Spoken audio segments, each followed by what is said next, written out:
tu jau izliksies par ekstrēmistu labējo vai ekstrēmistu kreiso. Pretējā gadījumā tev noiedīs visi. Ja? Arī tavu līdzīgo uzskatu paudē teiks, ka tu esi mīkstais ņērga. Ja? Kas tas pa pusviedokli, puskoku lēcējs kaut kāds, vai ne? Viņi valsts kancelējā mūs sauc par sazvērstības teoriju paudējiem. Tātad mums ir taisnība. Ja? Viņiem pašiem ir sazvērstības teorija. Nu tā.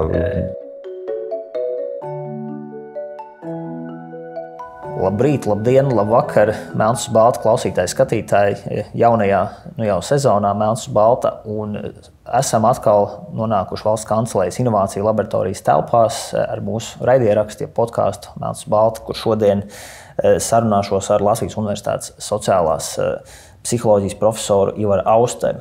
Ivars Austers māca sociālo saziņu, izziņu, starpkultūru psiholoģiju, dažādas pētniecības metodas, aktīvi piedalās pētniecībā par sociālo identitāti, vērtībām, piemēram, arī autovadītāju uzvedību. Un viņš ir Starptautiskās lietišķās psiholoģijas asociācijas un personības un sociālās psiholoģijas biedrības biedrs. Sveiks, Ivari! Sveiki! Sveiki. Tā tēma, par ko mēs šodien runāsim ar Ivaru, ir par to, kā strādā cilvēka prāts, kāpēc mēs mēdzam noticēt meliem, dezinformācijām, nepārbaudītai informācijai. Galu galā, kāpēc mēs ticam muļķībām, ko mēs izlasām internetā, un arvien mazāk ticam zinātnei un pierādījumos un faktos balstītai tādai realitātei. Mans pirmais jautājums ir, vai būtu pareizi apgalvot, ka tāds neticīgo skaits, šo te zinātnē un faktiem neticīgo skaits ir pieaudzis, pateicoties tam, ka informācija ir arvien pieejamāka internetā, un tas satura apjoms, kas mums ir internetā un digitālajā vidē, ir būtiski audzis pēdējos gados? Es domāju, tos jautājumus jau slēptā formā satura kaut kādi citi jautājumi, vai cilvēki ir kļuvuši savādāki. Es teiktu, ka nav kļuvuši savādāk, kāpēc viņi kļūt savādāk. Un teiksim, apgalvot, ka tagad cilvēki pēkšņi ir sākuši neticēt zinātnē, arī droši vien būtu aplami, ja? Bet tas, ko mēs redzam tagad sociālo tīklu laikmatā, ir, ka sabiedrība polarizējas, ja? Kļūst ļoti izteikti ekstrēmi viedokļi. Un tas ir arī attiecībā uz zinātni. Ja tagad paprasīs cilvēkiem, vai tu tici zinātnē, tad arī tie visabsurdāko viedokļu paudēji teiks, vismaz lielākā daļa no viņiem teiks, ka viņi tic zinātnē. Un jautājums ir, kas no tās ticības izvirzās priekšplānā? Ja? Teiksim, atkal, droši vien, ka tu man prasīsi pēc tam kaut ko par difteriju vai par kaut kādām vakcīnām. Vai par Covid, jā. Vai par Covid. Covid laikā tas bija burvīgi piemēri, vai ne? Ka, jā, es ticu zinātnē, bet īstā zinātne ir tāda, ka paklaut, tur YouTube ir viens vācu profesors, viņam ir baigi labais kanāls, ja? Un viņš pasaka visu, kā ir. Viņš ir īstais zinātnieks. Ja? Tad stāsts drīzāk ir par to, ka nav jau tāda priekšstata par to, kā īstenībā zinātnes ietvaros tiek iegūtas, kā vispār rodas idejas, kā tu nonāc līdz hipotēzei, kā tu balstoties uz hipotēzi uzbūvē pētījumu, kā tu pēc tam analizē datus, kā tu viņus pēc tam komunicē. Ja? Un īstenībā katrs solis ir ritīgi sarežģīts. Ja? Un, arī zinātnes ietvaros jau dažādu zinātnes nozaru pārstāvji nevienmēr var līdz galam visu saprast, vai ne? Var kaut kādus galvenos principus, vai ne? Vai vispār ir bijis tur pētījums, kuru varētu nosaukt par cēloņu sakarību izprotošu, tādā līmenī droši vien, ka varēs jebkurš pateikt par jebkuru pētījumu, ja? Bet, teiksim, izanalizēt, vai ir pietiekami precīzi, pietiekami labi ņemt vērā visu iepriekšējā informācija, vai tur ir absolūti korekti uzbūvēts eksperiments, vai dati ir pareizi analizēti un tā tālāk. To jau nevarēs pateikt, ja tur, teiksim, daži fiziķi varēs par ķīmiju pateikt, daži ķīmiķi varēs par fiziku pateikt, bet lielais vairums pat šajās zinātnes nozarēs, kas īstenībā pārklājas ārkārtīgi lielā līmenī, vai ne? Un tas tikai tā ļoti nosacīti, mēs reizēm saucam par ķīmiju, reizēm par fiziku, vai ne? Kaut kāds pētījums, pat tur jau īsti nevarēs līdz galam pateikt. Ja? Mēs varam paņemt kaut vai to pašu psiholoģiju, ko es pārstāvu. Ja? Psiholoģija ir ārkārtīgi sazarota, ja? Un, teiksim, tie, kas strādā kaut kādā tur bioloģiskākā vai vai neirozinātnes jomā, bet nomināli vienalga skaitās psiholoģija, tad viņiem droši vien būs diezgan grūti līdz galam saprast to, kas notiek sociālajā psiholoģijā vai klīniskajā psiholoģijā un otrādāk. Ja? Kaut ko saprotu, bet tas nav līdz galam. Tāpēc jautājums ir par uzticēšanos, ja? Par to, ka es esmu gatavs ticēt, ka kaut kādas institūcijas pārstāvis ir pēc vislabākās sirdsapziņas, tā, lai nekaitētu nevienam, plus maksimāli profesionāli, plus negūstot savu labumu negodīgiem līdzekļiem, darījis kvalitatīvu darbu. Ja? Kas nenozīmē, ka nevar kļūdīties. Zinātnē ir daudz kļūdas. Un zinātne vienlaikus ir pašregulējoša institūcija, kur ir tajā versijā, kā tas šodien notiek, ir iestrādāts pietiekami daudz mehānismu, kas ļauj labot kļūdas. Un īstenībā kļūdīties ir pilnīgi normāli.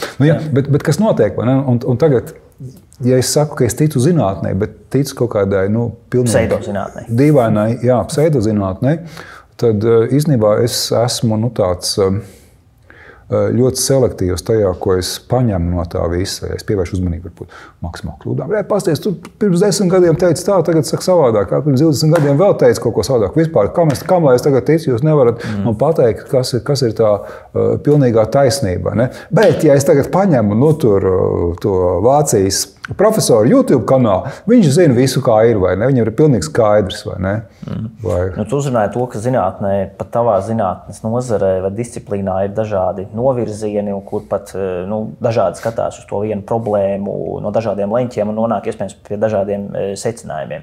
Bet mans jautājums, ejot atpakaļ, vai tu teiktu, drīzāk uzticēšanās zinātnē varētu būt arī vainojami šie pseidozinātnieki, tādi, kas uzdodas par zinātniekiem, šādi vācu profesori, kas taisa YouTube kanālus, bet iespējams... Reizēm, es domāju, arī viņš jau nevar visus tagad salikt vienā maisā. Es domāju, ka tur ir dažādi. Ja? Tur ir mērķiecīgi šarlatāni, ja? Kur ir atraduši sev naudas pelnīšanas iespēju, nišu, ja? Mārketinga nozīmē, un mērķiecīgi blieži, ļoti cīniski, stāstīdami absolūtās muļķības, ka viņi paši netic.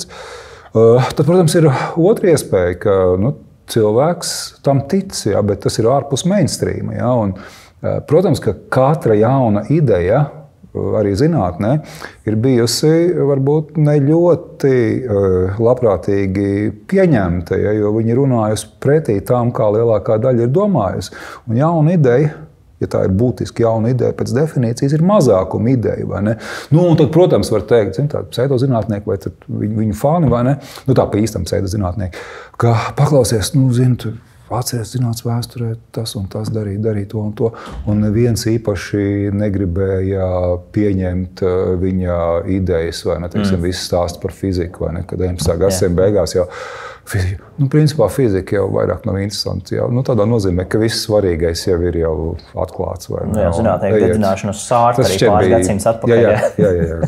Jā. Bet par tām tehnoloģijām, es tomēr gribu tagad challengeot, izaicināt par to jautājumu. Tā kā mums nebija sociālajā mēdī, nebija tas YouTube, vai ne, kur tam vācu profesoram parādīties. Pirms tam bija internets, bet arī ne katrā mājā. Tad, kad nebija varbūt vēl internets katrā mājā, tomēr tā zinātne, tie bija izdevumi, periodika, kur tas prasīja laiku, gadus, nopublicēties, rūpīgs, skrupulozs process, lai tu vispār nonāktu, lai par tevi runātu tajā apritē. Tehnoloģijas tomēr kaut kādā ir sačakarēšana. Protams, sociālajie tīkli jau pēc definīcijas sākotnēji varbūt bija iecerēti savādāki, bet tajā brīdī, un ko es domāju pēc definīcijas, tajā brīdī, kad tu dzenies pēc klikšķiem, kad tu dzenies pēc tā, lai pēc iespējas lielākā mērā, es tomēr mēru laika nozīmē, cilvēku apgrozītos, tajā tavā vienalga, tur Twitterī vai Facebookā. Es saku Twitter, es nesaku X. Un es zinu, kas kā formāli sauc savādāk. Bet kas ir spēcīgākais mehānisms, kas notur cilvēkus? Ja?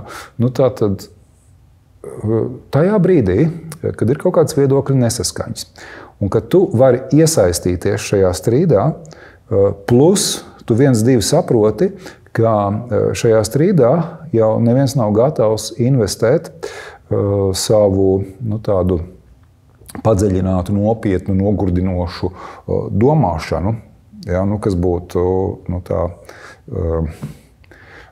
domāšana, kur seko noteiktiem noteikumiem, likumsakarībām, un īstenībā no zinātnes viedokļa domāšana ideālā gadījumā ir savādāka nekā no ikdienas domāšanas. Labs zinātnieks primāri meklē informāciju, kuru var apgāzt viņa hipotēzi. No sadzīves viedokļa mēs domājam otrādāk. Labāka informācija ir tā, kura apstiprina manu hipotēzi.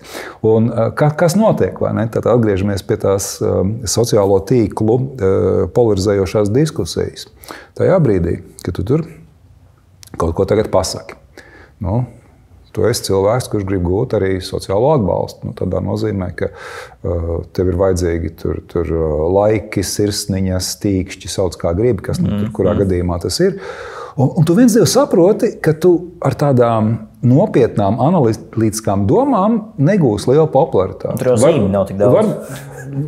Nē, pat ja zīmi, tu jau vari arī. Kādreiz Twitterī bija burvīgs konts, a very short story, kur bija burtiski vienā teikumā patiešām bija stāsts, un viņi varēja ar prieku lasīt. Es nezinu, viņš vēl ir dzīvs, es sen neesmu neko redzējis. Tas uzdevums mums klausītājiem, skatītājiem. Jā, pastīties, vai ir vēl tāds konts. Droši vien, ka konts ir, bet viņš ir dzīvs.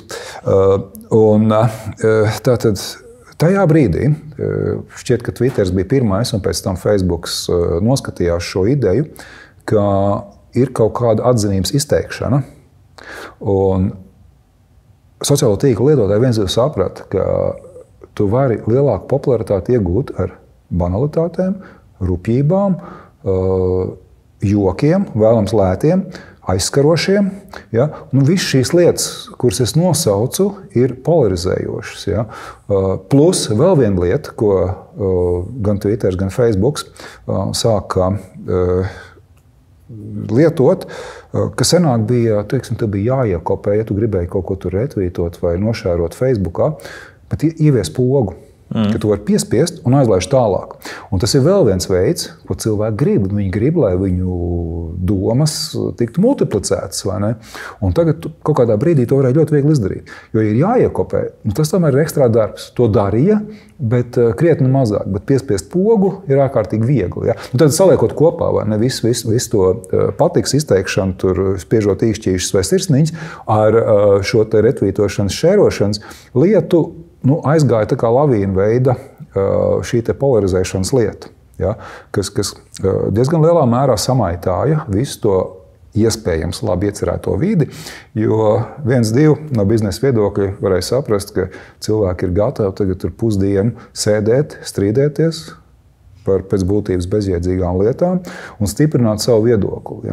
Jo interneta diskusija jau nav domāta, es nezinu, ka viņi ir domāti, tā teikt, bet neviens jau neuztver to kā nonākšanu pie precīzākās, labākās idejas.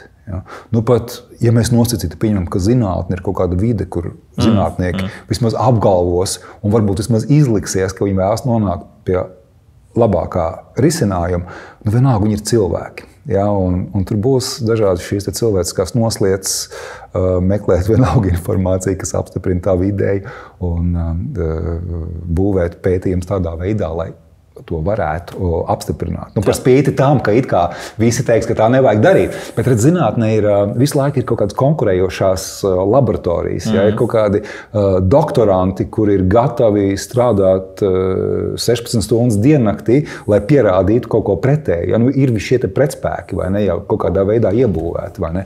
Bet sociālos tīklos, diemžēl, nav, jo kas notiek?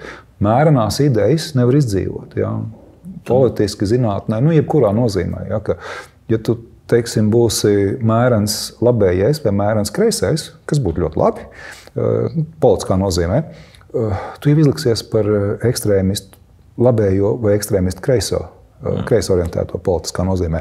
Jo pretējā gadījumā tev noiedīs visi. Ja? Arī tavu līdzīgo uzskatu paudēt, teiks, ka tu esi mīkstais ņērga. Ja? Ka tu nespēj, kas tas pa pusviedokli, puskoku lēcējs kaut kāds. Lai gan īstenībā skaidrs, ka droši vien, ka neviena patiesība nav absolūti ne melna, ne tīri balta, ja? Ka tur ir pelēko toņu daudzveidība. Bet pelēkie toņi nevar izdzīvot īsti labi sociālos tīklos. Jā. Viņi var dzīvot, viņi var pastāvēt, bet tas tā kā drusku marginalizēti viedokļi, jā, kurus pauž, kam ir, mazskaitlīgs sekotāju skaits, Latvijas mērogos droši vien kādi 300 vai 400 labākā gadījumā, vai ne? Pasaules mērogā, tur 10 000. Atkarīgs no platformas, jā. Atkarīgs no platformas, bet tas nebūs milzīgi populārs. Tas, ko es tev gribēju jautāt, man šeit 3 lietas iezīmēja. Viens ir tie aizspriedumi, ja mēs tos biases tulkojam kā aizspriedumus. Labāk nosliec. Nosliec, ok, viens tas apstiprinājuma nosliec, tas ir viens, ko tu teici, otrs ir tas algoritms, kas un tā uzbūve sociālo mēdīju, kas atalgo konkrētu uzvedību, rīcību, un tas trešais ir par to krāsainību, vai ne, tajos džungļos tie krāsainie putni, kā saka, ar spilgtākajām spalvām ir tie, kas tur vislabāk, kā saka, arī to savu sugas turpinājumu spēj nodrošināt. Bet ejot dziļumā, teiksim, tajā jautājumā, ir cilvēki, viena virkne cilvēki, kas tiešām tic visādām tam, ka Zeme ir plakana, joprojām 21. gadsimtā tam, ka... Tā es neesmu saprast, vai cilvēki tic. Man šeit ir tā Facebook grupa, man šeit, ka viņi vienkārši ākstās visu tur. Un tad ir šitie, bet man mīļākie ir tie, kas pēdiņās, tie, kas tic, ka pār Zemi valda, tur tie ķirzaki cilvēki, vai ne? Un tad ir visādas tās sazvērstības teorijas, dažas pilnīgi, kā saka, crazy, un dažas ir tādas piezemētākas. Bet tas ir mans jautājums. Tā cilvēka prāts vēl papildus tam, ko tu jau minēji, kas vēl ir tas, kas mūsos nemainās, ar ko tu sāki? Tehnoloģijas vispār iet uz priekšu, bet mūsos kaut kas nemainās evolucionāri, kas mums liek ticēt šitādām muļķībām, dezinformācijai, sazvērstības teorijām. Mēs jau negribam ticēt tagad sazvērstības teorijām. Jā, protams, ka droši mēs atradīsim cilvēkus, kuri to uzskatīs par komplimentu, ka viņi saka, ka mums ir sazvērstības teorija. Viņi valsts kancelējā mūs sauc par sazvērstības teoriju paudējiem. Tātad mums ir taisnība. Ja? Viņiem pašiem ir sazvērstības teorija. Tā brutāli tā kā cirtēšot to visu. Bet, ja mēs skatāmies psiholoģiski, tad droši vien, ka ir 2 pamatlietas. Droši vien, ka mēs no tām varam atvadināt vairāk, lielāku skaitu, tā skaitā tās kognitīvās noslēdzes, kuras tu minēji. Pirmā ir, mums ir grūti izturēt, mums nepatīk nenoteiktība, relatīva neskaidrība. Ja, jo godīgs pasaules skatījums nevar būt absolūti stabils. Tādā nozīmē, ka visas lietas, kuras mēs atzīstam par patiesu, ir nākušas no tādas relatīvas nenoteiktības, relatīvas neskaidrības vides. Ja? Jo zinātnes secinājumi, varbūt izņemot Ņūtona mehāniku, ir varbūtības secinājumi. Vai ne? Jo mēs zinām, ka ar noteiktu varbūtību kaut kas notiks. Ja? Un tā varbūtība nekad nav 100%. Ja? Bioloģijā mēs zinām, ar ko mums visiem tas beigsies. Tas ir, diemžēl, 100%. Kaut kļūdas procents. Bet vienmēr būs šī tā nenoteiktības daļa, ja? Par kuru mums nav pilnīga skaidrība. Tas ir, kādā veidā zinātnē tiek iegūti kaut kādi dati, kaut kādi rezultāti. Tā ir viena lieta. Otra lieta, protams, ka pastāv nenoteiktība attiecībā arī uz teoriju precizitāti, secinājumu kvalitāti un tam līdzīgi. Visu laiku attīstās. Skaidrs, ka arī zinātne ir cilvēku kopas, kur ietvaros rodas vajadzība uzturēt noteikti ideju, virzīt tālāk uz nākamo paudzi. Tad rodas kaut kādas citas grupas, kas ir konkurējošas grupas, vai ne, kuras nāk ar kaut kādām citām idejām un tam līdzīgi. Un tas viss rada no malas skatoties to nenoteiktību. Tātad, pirmkārt, pat ja tu pieņem, ka ir šī zinātnisko diskusija nenoteiktība, tad būs vēl otra lieta, vai ne, ka ne katru reizi būs kaut kas, tad visi tie muļķīgie piemēri par viņš bija vakcinējies un saslima. Neviens jau nesaka, ka, ja tu vakcinēsies, ka tu nekādā gadījumā nesaslimsi. Stāsts ir par to, ka varbūtība saslimt būs būtiski zemāka, un varbūtība slimot smagi būs būtiski zemāka. Ja? Arī Covid laikā pilnīgi noteikti, vai ne? Un tas pats uz difteriju attiecas. Ja? Ja tu tagad potēsies pret difteriju, tas nenozīmē, ka tu nekādā gadījumā nesaslims ar difteriju. Un ja kāds ļoti gribēs, viņš vienmēr atradīs gadījumu, kur kāds ir saslims ar difteriju pēc tam, kad ir potējies. Ja? Un šitajās abās nozīmēs mums parādās tā nenoteiktība. Un, saprot, nenoteiktību ir ļoti grūti tolerēt, jo tas prasa kognitīvo piepūles slodzi, ka nav pilnīgi skaidrība. Tas ir viens no iemesliem, kāpēc grūti būt par zinātnieku. Ka tu nevari tādā absolūtā skaidrībā būt. Tu līdz galam nezini. Un tad tos zinātnieks intervē, un viņi nevar tā līdz galam pateikt. Viņi saka, tajā laboratorijā ir tā, tajā ir tā, šobrīd izskatās, ka labākie rezultāti ir tādi un tādi. Ka mums vajadzētu domāt tā un tā. Un tagad viens no malas, un uzrodās Vācijas YouTubers šķērsvītra profesors, kurš vispār saka, ir skaidrs, ir pilnīgi skaidrs. Manā laboratorijā mums nav nekādas šaubas, ja? Mums ir pilnīgi precīzi rezultāti. Lai gan tie varbūt jau pēc būtības kaut kas absurds, mērķtiecīgi, nezinu. Varbūt vispār nekas nav bijis, tā ir vienkārši fikcija. Otrkārt, rezultāti varbūt nejaušības pēc, ja? Jo no zinātnes viedokļa ir jautājums par replicējumību, atkārtojamību. Ja? Tātad, ja tagad ir kaut kādi sensacionāli rezultāti, labi, ļoti interesanti, bet pagaidi, ka tu atkārtos vismaz vēl kādās 5 laboratorijās kaut ko līdzīgu. Vai ne? Jo pat pie labākās sirdsapziņas strādājot, tu vari dabūt arī rezultāts nejaušības pēc. Labi, pēdējos gados varbūt drusku mazāk, tāpēc, ka tam pievērš lielāku uzmanību. Bet senāk tā bija relatīvi bieža lieta. Un, tā ir tā nenoteiktības daļa. Un tad ir otra, ka tu tagad atrodi sev tādu atbalstošu cilvēku grupu, kur domā līdzīgi. Redz, mūs tur māna, mūs tur vazājas deguna, mēs zinām, kā ir īstenībā, un mēs tagad to pasauli mainīsim. Ja? Var sakot, stāst par pozitīvu sociālo identitāti, kas ir ļoti svarīga lieta. Ja? Ka mēs piederam nevis tur kaut kādu mainstreamam. No vienas puses mainstreamam nav labi piederēt, no otras puses nav labi arī piederēt kaut kādai mazai dīvāņu grupiņai, vai ne, kur ir pustraka cilvēciņi. Bet, ja es tagad piederu vairāk tūkstošu grupai, kuri zina, kā domāt pareizi, ja, ir skaidrs noteikts atbildes uz visiem pamatjautājumiem, plus viņiem ir labi YouTube kanāli, ar labu optiku uzfilmētu.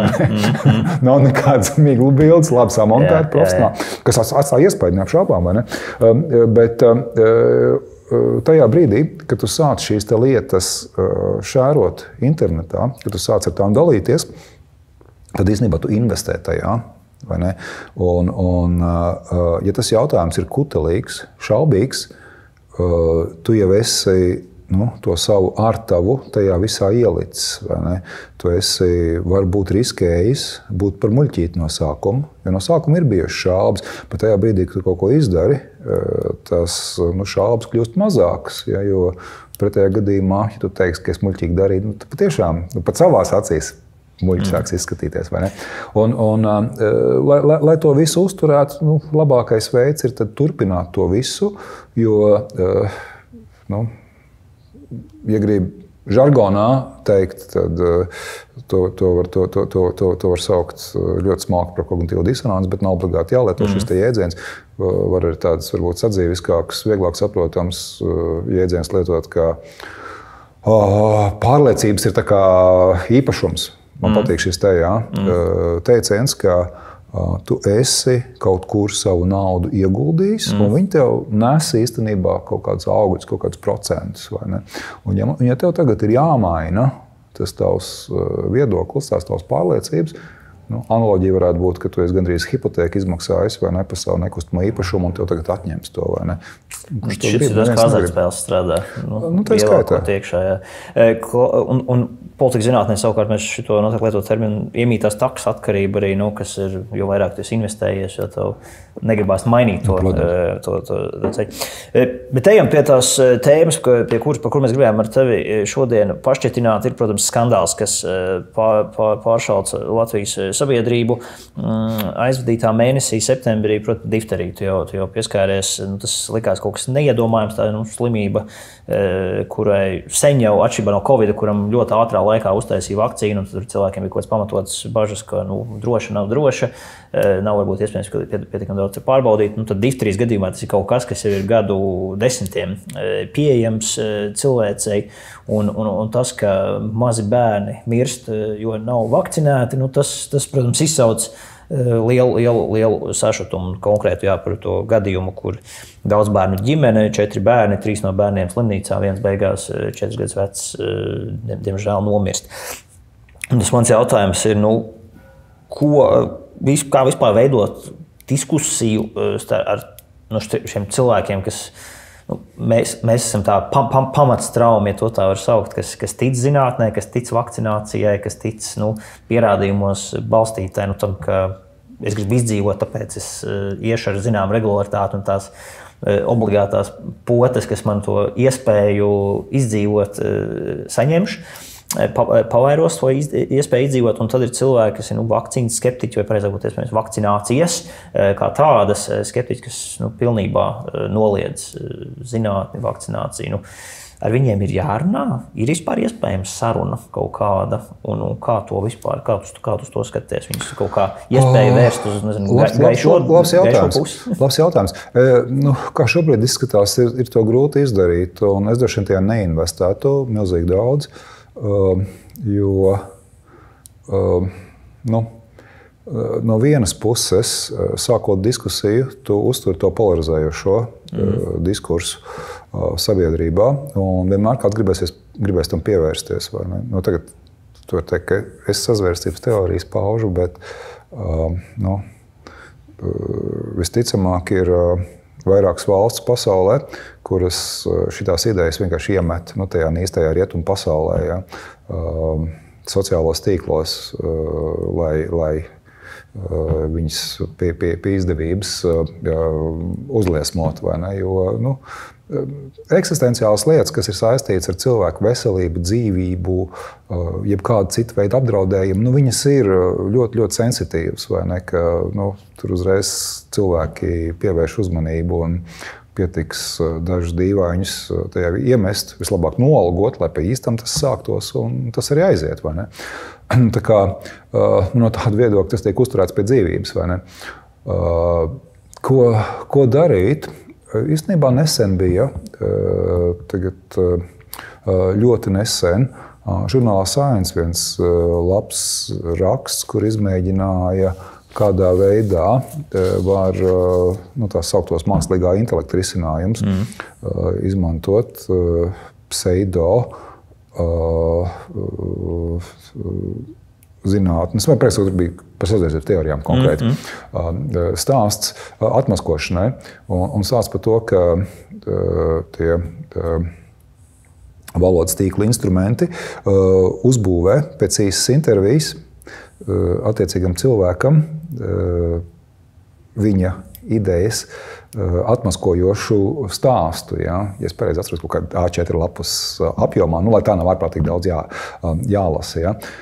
Un, ja šādi uzbūvē, izrādās, ka cilvēka ticība sazvērstības teorijām nokrīt, un nokrīt ne tikai uz mazu brīdi, tur uz 10-15 minūtēm, kamēr tas eksperiments rīt, bet viņi taisīja arī šo te vēlāko salīdzinājumu. Tur sapņas citēja, tur pāris nedēļas vai mēnesis, un tas saglabājās, ja šī tendence. Īstenībā te parādās, ja šī lieta, ja mēs varam spriežot pēc tā, ko cilvēks ir paudis savos sociālos tīklos, uztaisīt viņiem atmaskojošu stāstu, tad droši vien, ka tas varētu būt efektīvāks nekā cilvēks pretī, jo vienkārši sarunājoties, Ja tu tagad būtu kaut kāds sazvērstības teorija paudējs, es jau esmu cilvēks, vai ne? Un es vienkārši aizsviltos, es kļūtu emocionāls, un tas tikai no tavā viedokļa liecinātu, ka tur kaut kas man aiz ādas, es pat nevaru pilnīgi racionāli tēlot beigo racionālo cilvēku, vai ne? Un aizsvilsties, kļūst emocionāls, vai ne? Varbūt vēl sāc lamāties, ja? Kaut kādas stulbas jociņas teiks un ironizēs un tam līdzīgi. Mākslīgais intelekts to nedara, jo viņš ir konsekvents. Ja? Viedokļu paušanā. Viņš kā liekas objektīvāks. Ja? Un viņš arī, tas no vienas puses, un no otras puses arī tie argumenti būs tīrāki. Tas ir tā kā diagnostikā, vai ne? Kurā vietā, īstenībā tā ideja ir šausmīgi veca no 50 gadiem, tas ir zināms, bet tagad tas atkal ir uzpeldējis, vai ne? Ka daudzās dzīves jomās nosacīt formula, ko mūsdienās var jaukāk nodēvēt, lai visiem patiktu par mākslīgo intelektu, var, piemēram, nākotnes prognozes izdarīt precīzāk. Medicīnā, ekonomikā, tādās banālās lietās. Ja, dot cilvēkam kredītu vai nedot bankā. Nezinu, cilvēks pārkāps likumu vai nepārkāps. Ja? Juridiskie jautājumi. Ja? Un dati jau faktiski tiek krāti kopš pagājušā gadsimta 50 gadiem, 50. gadu beigām, ka konsekventa, pat varbūt nepilnīgas, sauksim to par formulu, kas parasti arī tiek izteikti matemātiskā formā, tāpēc to var saukt par formulu. Šādā veidā apkopot informāciju, pat ja viņa nav ideāla, viņa būs konsekventi lietota. Un konsekvence pārsitīs to individuālo prasmi. Ja? Tajos pētījumos parasti dabūna to, ka labākie jomas eksperti var izdarīt tikpat labi, kā, sauksim to par formulu, bet vairums sliktāk. Ja? Taču tā lieta parādās, ja, ka tas mākslīgā intelekta risinājums ir konsekvences, ja, savā varbūt nepilnīgumā, bet rezultātā pārliecinošāks nekā cilvēka pārliecināšanas prasme. Vai ne? Kas vēl, ja mēs runājam par vakcinēšanu, konkrētos jautājums bija par difterijas vakcinēšanu. Es domāju, situācija vienkārši ir jātaisa tādā veidā, ka tur paliek maz telpas diskusijai. Ja, teiksim, varbūt juridiski, filozofiski, ētiski diskusija, ko mēs varam spiest cilvēks darīt un ko viņam tiesība atteikties. Bet droši vien, ka ir ļoti daudz lietas, kur ir konsensuāla vienošanās, par kurām mēs nediskutējam. Ja? Mēs varam prasīt, es banāls piemērs teikšu, ievērot saskarsmes noteikumus plašā nozīmē, sākot ar ceļu satiksmes noteikumiem un beidzot ar sabiedrisko sabiedriskās telpas plašā nozīmē lietošanas lietām, kur mēs vienkārši nediskutējam. To nedrīkst darīt un viss, vai ne? Un mēs neļaujam cilvēkiem, ja viņi zina, veidot noteikti veidu kontaktus ar citiem cilvēkiem, ja viņi var pielaist kaut kādu infekcijas slimību, tad mēs varam ierobežot viņu brīvību. Ja? Un, droši vien, ka pēc līdzīgas analoģijas mēs varam arī prasīt, ka ir obligāta vakcinēšanās. Vienkārši neatstāt šo te telpu vai ne diskusijai, jo es pieņemu, ka no rietumu jurisprudences viedokļa tas ir diezgan pašsaprotami. Mums tūlīt būs eksperiments zinātnes izpratnē. Mums būs jauna rubrika mūsu raidierakstā Melns uz balta, kurā mēs podkāsta, jeb raidierakstā viesim, izmantosim viņa ekspertīzi. Katru reizi cita viesa ekspertīze, šoreiz sociālās psiholoģijas ekspertīzi, un liksim mūsu viesim Juram Austaram iztēloties, ka viņam tuvs cilvēks tic ķīmiskajām trasēm, jo tam, kas ir chemtrails, respektīvi lido gaisā avio, reizes lidmašīnas atstāja sevis to baltās svītras gaisā, un ir vesela virkne cilvēku, kas tic, ka tādā veidā tiek kaisīta inde un visādas citādākas lietas, respektīvi cilvēki tiek mērķtiecīgi nāvēti nost. Un, respektīvi, šis jūsu tuvais cilvēks it kā dalās publiski savos sociālajos mēdījos ar šādiem ierakstiem, ka pēc ķīmisko trašu indēšanas viņam ir pasliktinājusies redze palikusi veselība sliktāka, un cilvēks tiešām domā, ka tā ir valdība, kas viņu apzināti tagad mēģina noindēt. Vai Ivars Austers var praktiski parādīt, kā komunicēt ar šādu cilvēku, kas varētu būt tās frāzes, vārdi vai tonis vai taktikas, vai jebkas cits, kā tu, ja tev tiešām kāds tuvinieks vai draugu lokā būtu šāds cilvēks? Grūti man iedomāties, ka zinātnieku lokā tāda varētu būt, bet varbūt tomēr. Viss, kas dzīvē var gadīties, jā. Es domāju, ka viena stratēģija vispār ir nepievērst tam uzmanību, un tas pāries arī diezgan ātri, ja? Jo ir reizes, kad nedarīšana var būt efektīvāk nekā darīšana. Ja? Jo kauties ar putām uz lopām ir gandrīz neiespējami. Un tagad stāstīt par kaut kādām miglas veidošanās likumsakarībām, ja? Kas tas pēc būtības ir, tad tas būtu arī diezgan neiespējama misija, bet viena iespēja droši vien būtu fiziski būt gatavām ieelpot šo gaisu un skatīties, kas notiks. Ja tu tam tici, tad es tagad aiziesim uz vietu, kur ir ļoti daudz tās. Aiziesim uz Rīgas lidostu. Ja?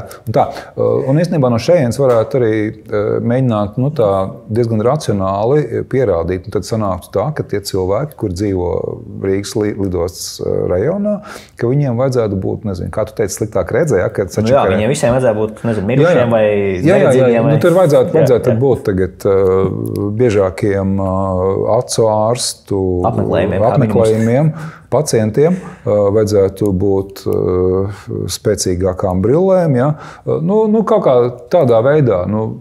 Tas droši vien varētu būt kaut kāds racionālais mēģinājums, bet tas, ko var piedāvāt, uztaisam eksperimentu. Ja? Tagad brauksim biežāk uz Rīgas lidostu, elposim to gaisu un tad mēģināsim novērtēt to redzes stāvokli. Aizsim pirms tam pie ārsta un pēc tam pēc pusgada vai ne, kaut kas būs mainījies vai kaut kas nebūs mainījies. Ja? Noslēgt derības, tā sacīt. Ja? Būt gatavam likt savu ķermeni ķielā, ja, par savu pārliecību. Varbūt, ka tas nostrādātu, jo tāds pilnīgi absolūti racionāls arguments, ka tagad stāstīt, teiksim, to, ko mēs tagad šeit runājam, kāpēc vispār cilvēki kaut kam tādam tic vai ne, ko tas viņiem dod. Viņi klausīsies, teiks, jā, es jau zināju, to jau būs šitādas te atbildes, es jau tam esmu gatavs vai ne, un tikai spērs savējo tikai tālāk. Tāpēc vai nedarīt neko, vai ja baigi gribās, tad divas iespējas, ja. Tad izdomāsim tagad kaut kādu. Un īstenībā labāk prasīt otram, kā tu to pierādīsi. Ja? Tagad ir, teiksim, eksperiments nozīmē, ka daļai cilvēki ir vieni dati, viena situācija, otrai otra situācija. Un tagad, kur es atrastu tos? Un nevis pašam izdomāt, bet prasīt, kā tu to varētu pierādīt. Nevis nodarboties ar atspēkošanu un tās meklēšanu tajā atspēkošanai, bet prasīt viņam, kāpēc lai viņš pierāda. Vienkārši intervēt. Ja tev ir laiks un ja tu gribi tajā visā ieguldīt, tad prasi cilvēkam. Labi, izklausās diezgan interesanti. Jā, tā ir. Nevis, teiksim, tagad uzreiz teikt, var izlikties pa chemtrails, apoloģēt, vai ne?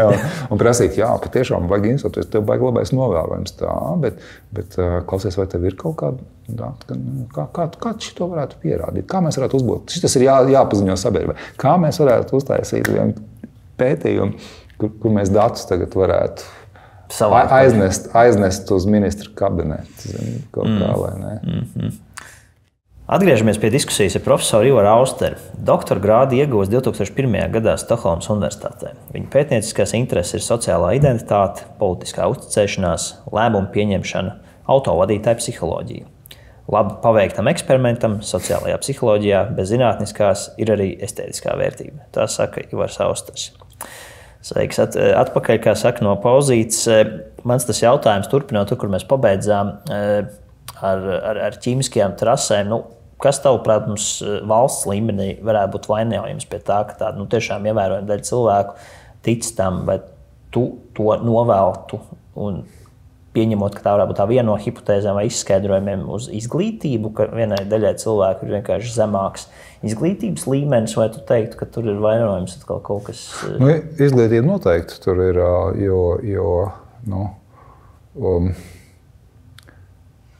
šķiet, ka līdz nesenai pagātnē, un droši vien, ka ļoti bieži arī vēl aizvien, skolas līmeņa izglītība ir vērsta uz kaut kādu faktu iekalšanu, vai ne, ka netiek pietiekami daudz pievērsts uzmanības tam, kādā veidā vispār nonāk līdz kaut kādām zināšanām. Jo domāšana alternatīvās, citiem vārdiem sakot, ka kas ir pietiekams datu apjoms, lai izdarītu kaut kādus secinājumus. Citiem vārdiem sakot, nebūt tās apstiprināšanas noslēdzas važās, kur mēs te vairākas reizes esam pieminējuši, kas ir viens no tādiem centrāliem kognitīviem mehānismiem, kas to visu uztur pie dzīvības. Vai ne? Tātad, ka skolā jau īstenībā var iemācīt arī meklēt faktus, kuri apgāž tavu ideju, tavu hipotēzi. Vai ne? Un ka tas visticamāk tiek darīts pārāk maz. Tas nav vērti, tas nav viegli, tas nav komfortabli vienmēr, bet reiz par reizē sev ir jāuzdod šie jautājumi. Runā par kritisko domāšanu. Droši vien, ka to var saukt par kritisko domāšanu, un tā arī būs kritiskā domāšana. Bet no otras puses mums jau jāsaprot, ka mums nevajadzētu būt augstprātīgiem un teikt, ka mums pašiem nekad nepiemīt šādas domāšanas modalitātes, ātri, virspusēji, pozitīvu sociālo identitāti sniedzoši. Droši vien, ka mūsu sarunā arī kaut ko tādu var atrast. Cilvēki ar augstākām izglītībām arī dēļ domāšanas kļūdām, dēļ šitiem nosliecēm arī mēdz. Skaidrs, jā. Tāpēc labs veids, ja to skolā mācītu, ir uzticēt kaut kādām robustākām sistēmām. Cilvēku prāts ir super elastīgs, elegants veidojums. Bez tā būtu dzīve ārkārtīgi grūta, bet tāpat laikā tas nav perfekts veidojums. Tur ir ļoti daudz šīs potenciāli problēmu radošas kaut kādas kognitīvās problēmas, vai ne? Un tāpēc ideālā gadījumā, ja skolā jau iemācītu uzticēties kaut kam šķiet, kā var uzticēties kaut kam citam, ja cilvēku prāts saka kaut ko pretēji, un tas kaut kas cits var būt vienkārši pieraksts, lai atcerētos, ko es esmu teicis. Tā var būt matemātiskā formula, tas var būt kaut kāds grafisks attēlojums kaut kam. Šādas lietas, kas pēc būtības nemainās. Jo cilvēku milzīgā problēma ir nekonsekvence. Ja mums šķiet, ka mēs esam konsekventi, ka mēs vienmēr domājam vienādi, bet mēs varam vienu un to pašu datu kopumu interpretēt ļoti atšķirīgi, mainoties kontekstam. Ja? Un tad jebkura veida risinājums, kurš tev ļaus sākt domāt konsekventāk, varbūt ne perfekti, varbūt ne nevainojami, būs jau cerīgs solis uz precīzāku domāšanu. Bet nevajag būt naiviem, mēs nekad to neapkarosim pilnībā. Tas ir cilvēku dabā, nav skaidrs, ka tad būtu... tas, uz ko var cerēt, varbūt, es tagad es fantazēju. Kaut kādas,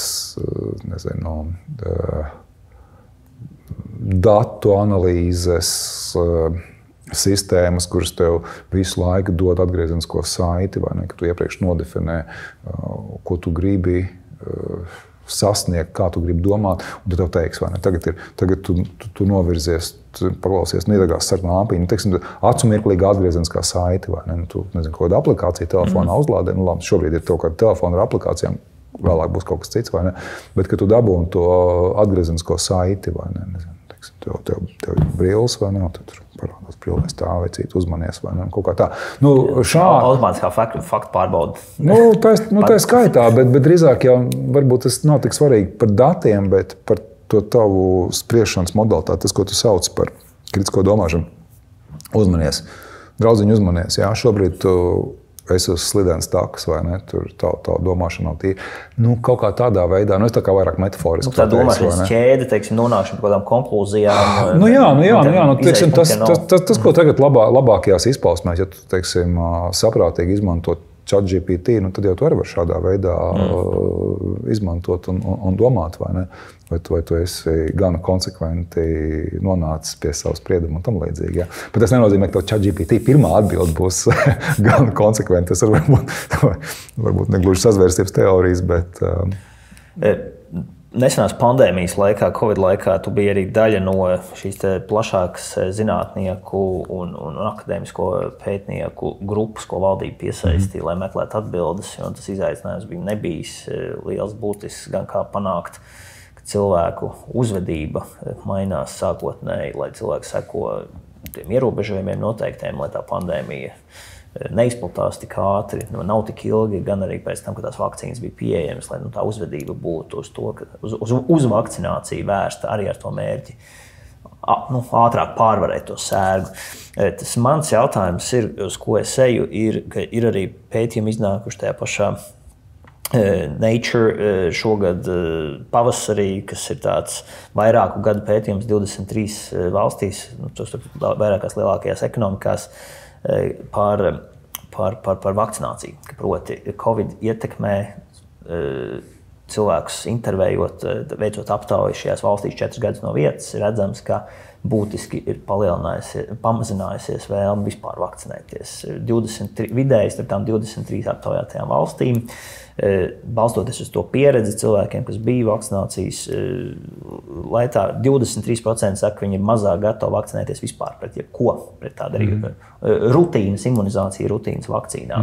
Un lielākoties to skaidro pētnieki viens ir ar dezinformāciju, un otrs ir ar uzticēšanos. Un par dezinformāciju mēs jau runājām, bet es gribēju parunāt ar tevi par uzticēšanos valsts institūcijām, medicīnas personālam, un to, kādu to bojājumu, tā teikt, tavā ieskatā ir šie pēdējie gadi atstājuši. Un cik svarīgi vispār ir uzticēšanās valsts aparātam? Jā.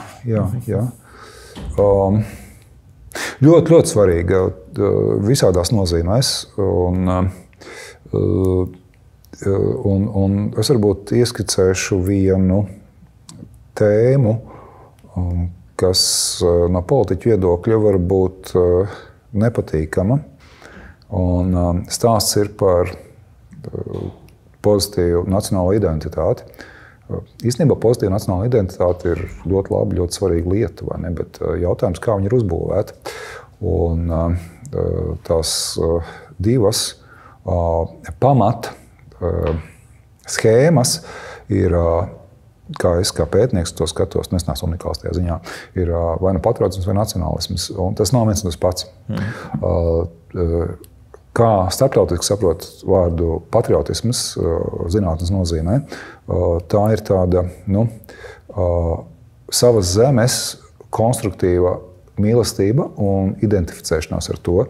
Tas nozīmē, ka es visnotaļ racionāli saprotu, ka man ir labi, man ir patīkami, ideālā gadījumā, būt par šīs valsts pilsoni. Es esmu gatavs kritizēt, un es esmu arī gatavs relatīvi lielā mērā uzticēties valsts pārvaldes institūcijām, jo es saprotu, ka kaut kā man vajag miedarboties to valsti. Teiksim, ja es tagad izvairīšos, marginalizēšos, tad kā tas viss notiks? Es domāju arī bišķi par to procesu, kā tas risinās. Un tad otrs gadījums ir nacionālisms.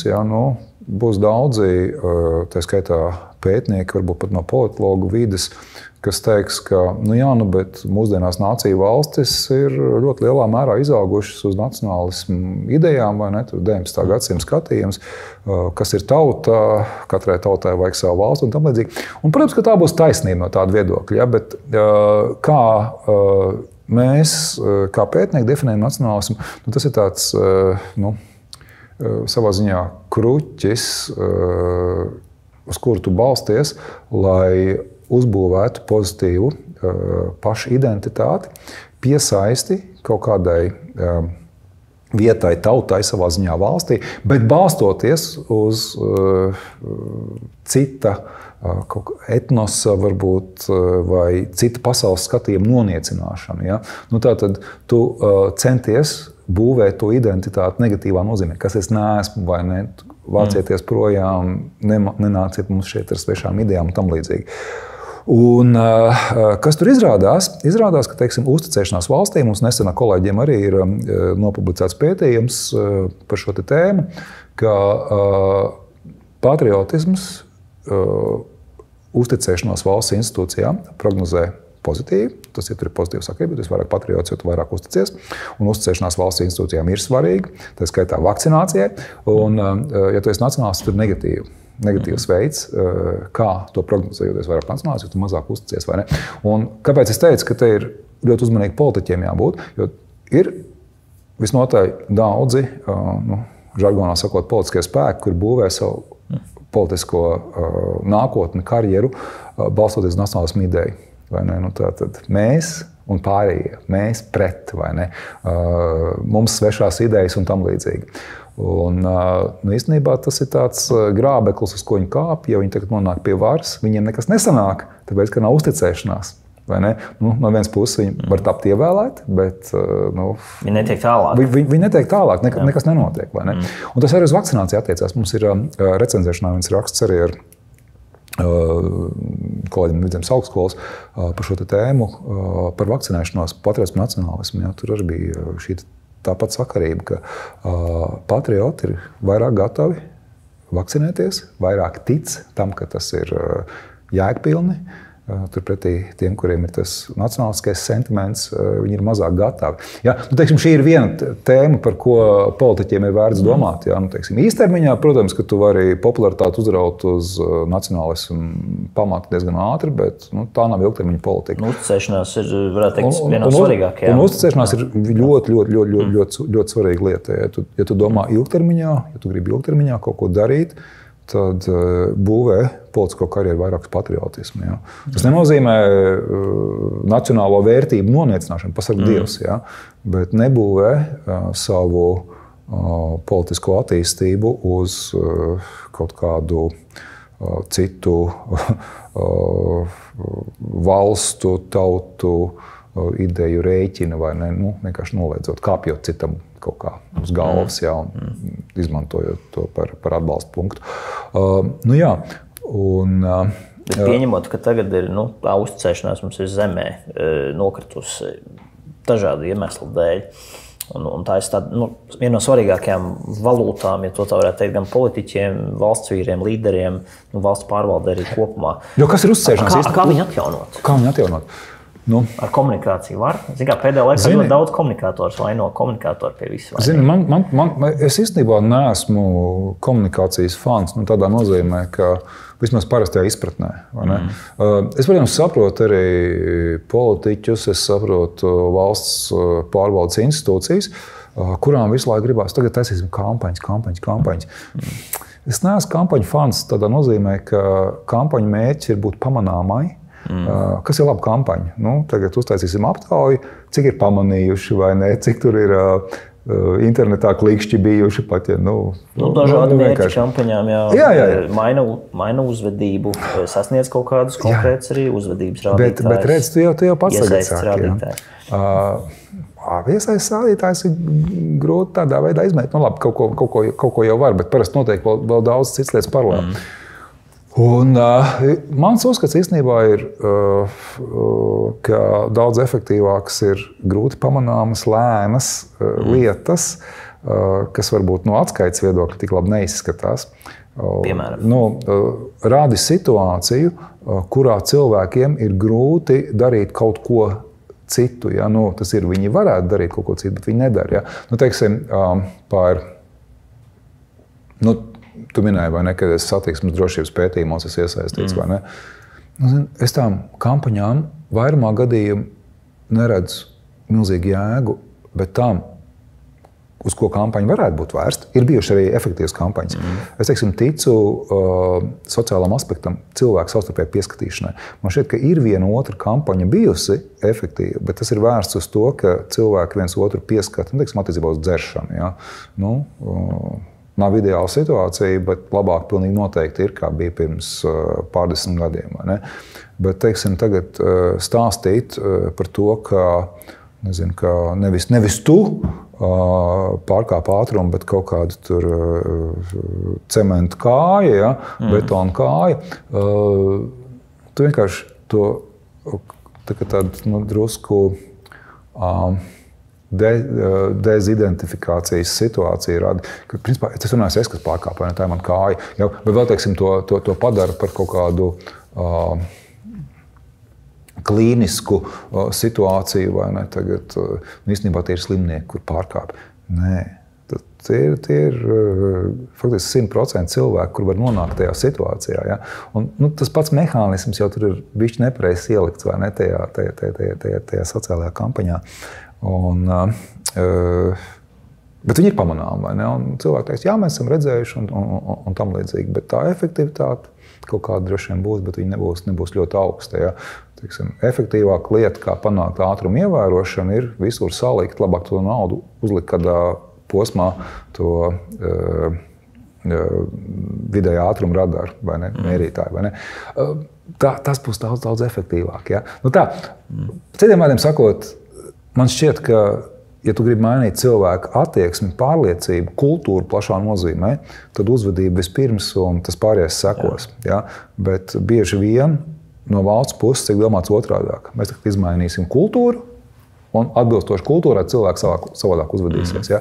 Tas, ko rāda pēdējo daudzu desmitu gadu pētījumu, burtiski kopš otrā pasaules kara, burtiski, ja? Uzvedība no sākuma, un tām sekos arī attieksmi, vērtību, kultūras maiņa plašā nozīmē. Jā, tur es tev piekrītu. Paldies tev, Ivar, par viesošanos šodienas raidījumā. Pēc tev saku lielu paldies. Paldies par uzaicināšanu, bija prieks. Meklē saites uz pētījumiem, kurus mēs pieminējām, un vietēm komentāru sekcijā. Un neaizmirst par to, ka gan šis raidieraksts, gan citi, un tostarp raksti un pamācību video, un arī rokas grāmatu pret dezinformāciju, visi ir atrodami vienu vietu platformā www.melnsuzbalta.lv. Šajā vietnē ir arī tāda liela dzeltena poga labajā augšējā lapas stūrī, kad atver vaļā.